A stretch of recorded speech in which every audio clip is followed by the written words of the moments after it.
ये अंतरयात्रा सूत्र कहता है, अंतरयात्रा का यात्री आचरण से अधिक महत्व अंतःकरण को देता है।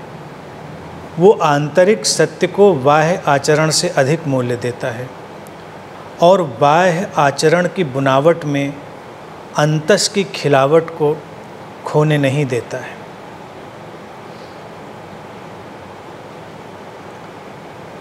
आचरण एक चीज़ है और अंतःकरण एक चीज़ है।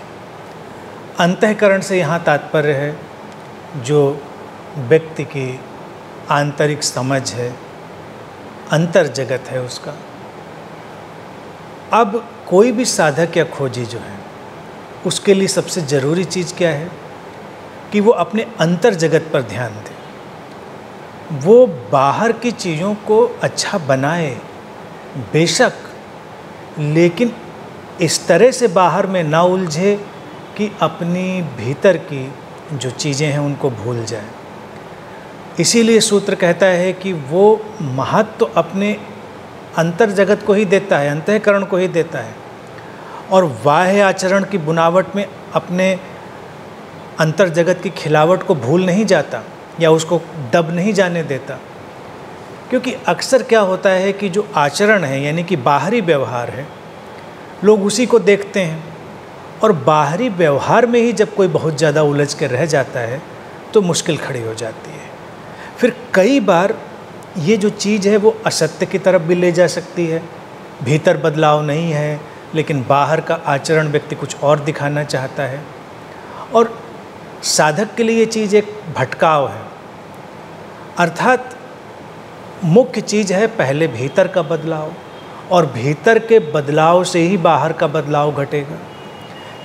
बाहर का जो जगत है वो अंतर के जगत की ही प्रतिध्वनि है। अगर बाहर के जगत में कोई बहुत उलझेगा तो वो कर्मकांडों में उलझ जाएगा, तमाम तरह के रीति रिवाजों में उलझ जाएगा, और हो सकता है वो उसके जीवन में कोई भी बदलाव ना ला रहे हों, ऊपरी तौर से होंगे। तो साधक के लिए ज़रूरी यही है कि वो आंतरिक बदलाव पर ज़्यादा जोर दे। आचरण को इनकार नहीं करना है उसे, आचरण को बेहतर बनाना है, अच्छा बनाना है।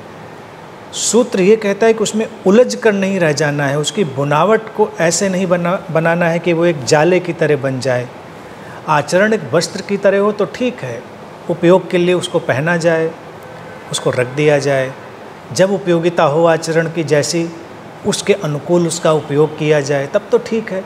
लेकिन वही बुनावट आचरण की कपड़े की बजाय एक जाले की तरह बन जाए जिसमें व्यक्ति उलझ जाए तो फिर ये खतरनाक हो जाएगा। और बाहर के आचरण को देखकर हमेशा भीतर से व्यक्ति कैसा है इसका अनुमान भी नहीं लगाना चाहिए, क्योंकि बाहर का आचरण कई बार तमाम परिस्थितियों से, व्यक्ति की शरीर मन की कंडीशनिंग से, उसकी प्रोग्रामिंग से प्रभावित होता है और उसमें कई तरह की चीज़ें घट सकती हैं। और हो सकता है व्यक्ति का जो अंतरतम है, उसका अंतःकरण है, उसका अंतर जगत है, वो बिल्कुल फ़र्क हो। इस अंतर को एक साधक को हमेशा देखना चाहिए। इसीलिए अपने ही आचरण नहीं, दूसरे के आचरण में भी उलझना नहीं है। लेकिन सवाल ये है कि साधक को इस बात का भी ध्यान रखना है कि आचरण संतुलित हो, अच्छा हो तो बेहतर होगा। आचरण बहुत मूल्यवान नहीं है, इसका तात्पर्य ये नहीं है कि आचरण को हम अराजक बना दें, हम आचरण को अपने कुरूप कर लें, हम अपने आचरण को गैर शालीन बना दें और उसको विध्वंस की तरफ मोड़ दें। ये सब नहीं करना है। उसको अच्छा तो बनाना है, लेकिन अच्छा बनाने की प्रक्रिया में अपने भीतर को नहीं भूलना है। जैसे धार्मिक जगत में ही देखें, कई बार लोग कर्मकांड में ही इतने उलझ जाते हैं कि असली बात भूल जाते हैं।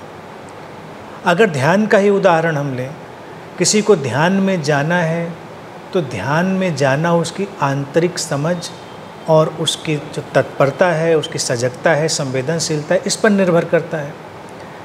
लेकिन अगर वो ध्यान के आयोजन में ही कि वो कैसे बैठेगा, कैसे कपड़े पहनेगा, कैसी माला पहनेगा और किस तरह उठेगा, बैठेगा, चलेगा, इसमें ही उलझा रह जाएगा, तो हो सकता है वो एक कोरियोग्राफ्ड डांस की तरह कोरियोग्राफ्ड मेडिटेशन में चला जाए, जो कि वास्तविक नहीं होगा। और इसके उलट अगर वो इस कर्मकांड में ना उलझकर सीधे अपने अंतर जगत की तरफ मुड़े, तो हो सकता है कि उसके बदलाव के चलते हुए उसके आचरण में भी कुछ बदलाव आए। तो ज़रूरी वही है, अगर पहला चुनाव करना है तो अंतर जगत का करना है, और दूसरी अंतर्दृष्टि दोनों को सुधारना है, दोनों में संतुलन लाना है, आचरण की उपेक्षा नहीं करनी है, बस आचरण में उलझना नहीं है, आचरण से आकलन नहीं करना है अपना या दूसरे का, आचरण को एक वस्त्र की तरह बनाना है जिसको उपयोगिता के लिए पहना जाता है समाज में, उसको एक जाल की तरह यानी कि मकड़ी के जाले की तरह नहीं बनाना है जिसमें व्यक्ति उलझ कर रह जाता है। बस इतनी बात समझ लेना।